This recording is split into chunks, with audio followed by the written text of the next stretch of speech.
Big pass Tamil season 9 இன்றைக்கி promo. திவாரை குத்திட்டாங்க எல்லோரும் worst பெர்ஃபார்மர்னு. கனியவும் குத்திட்டாங்க, மாற்றி மாற்றி குத்திக்கிறாங்க. கேவலமாக பண்ணுறாங்க. இது ஷோவானானே தெரிலங்க, ஏதோ போகுதுங்க, ஏதோ பார்த்துக்கிட்டு இருக்கோங்க.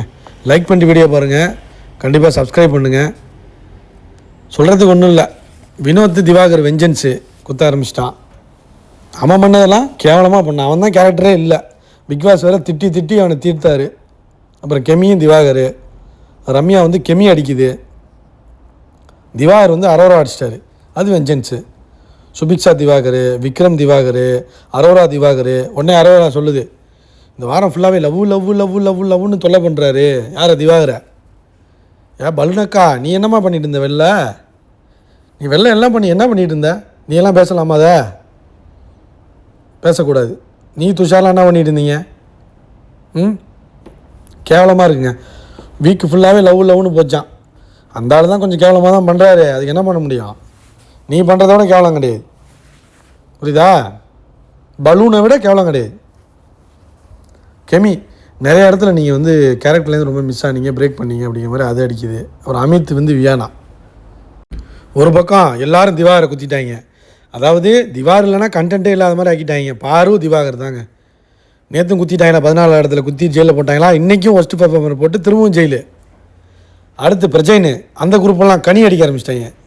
பிரஜைனு கனி, திவ்யா கனி, கமருதீனும் கனி. க்ரௌடு சொல்கிறத ரொம்ப கேட்குறீங்க மோஸ்ட்லி அப்படிங்கிற மாதிரி அடிக்கலாம். பாரு கனி. வெளி தோற்றத்தில் ஸ்வீட்டாக ரொம்ப அழகாக இருந்துக்கிட்டு இருக்கீங்க, ஆனால் பயங்கரமான ஒரு நேச்சர் உங்களுக்கு இருக்குது அப்படிங்கிற மாதிரி அது ஒரு பக்கம் அடிக்குது. ஸோ கனியவையும் திவாகரையும் உள்ளே கொண்டு போய் போகிறதுக்கு பிளான் பண்ணிட்டாங்க. ஆனால் திவாகரை எல்லாருமே டார்கெட் பண்ண ஆரம்பிச்சிட்டாங்க. அது க்ளீனாக தெரிஞ்சு போச்சு. ஒஸ்ட்டு பெர்ஃபார்மர்லேயும் போடுறாங்க. ஏன்னா அவர் கேரக்டர்லேருந்து வெளில போயிட்டார். எப்படா திவாரை தூக்கி ஜெயிலில் போடலான்னு இருந்தாங்க.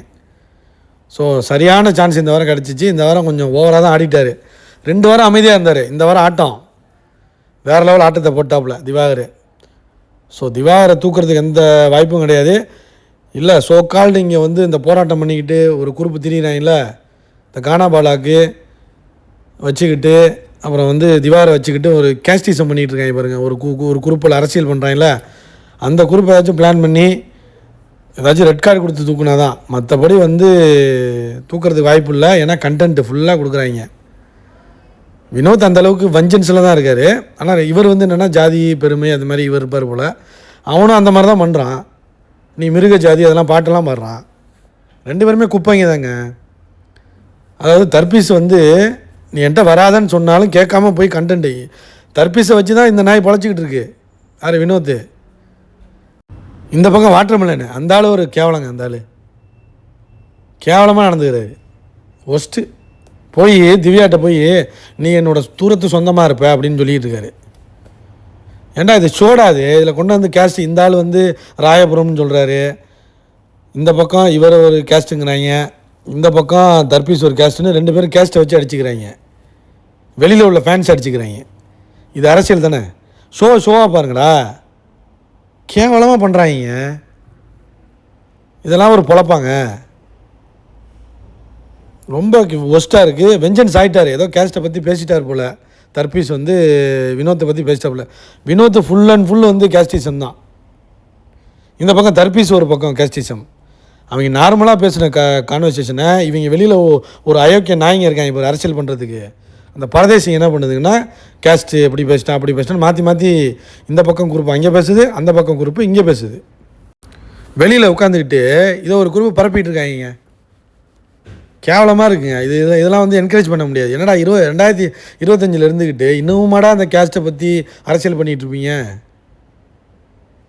அது ஒரு ஷோலங்க.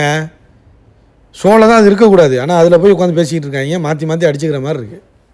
இன்டெரக்டாக அடிச்சுக்கிறாங்க, டைரெக்டாக அடிச்சுக்கல, இன்டெரக்டாக இதான் நடக்குதுங்க மாதிரி இருக்குது.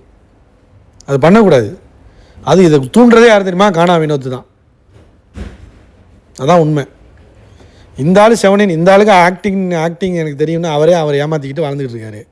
அவர்கிட்ட போய் உட்காந்துக்கிட்டு பாட்டு பாடிக்கிட்டு காமெடி பண்ணிக்கிட்டு இருந்தால் என்ன தான் எனக்கு புரியவே இல்லைங்க.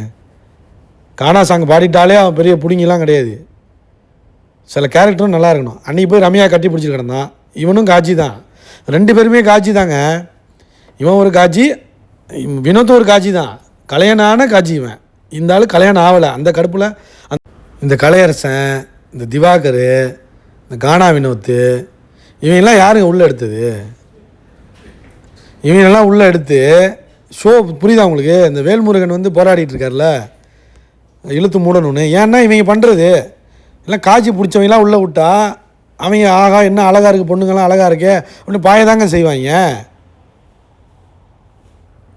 தெரிஞ்சு தான் பண்ணுறாங்க விஜய் டிவி. வெயிட் பண்ணி பார்ப்போம். லைக் பண்ணுங்கள், ஷேர் பண்ணுங்கள், கமெண்ட் பண்ணுங்கள்.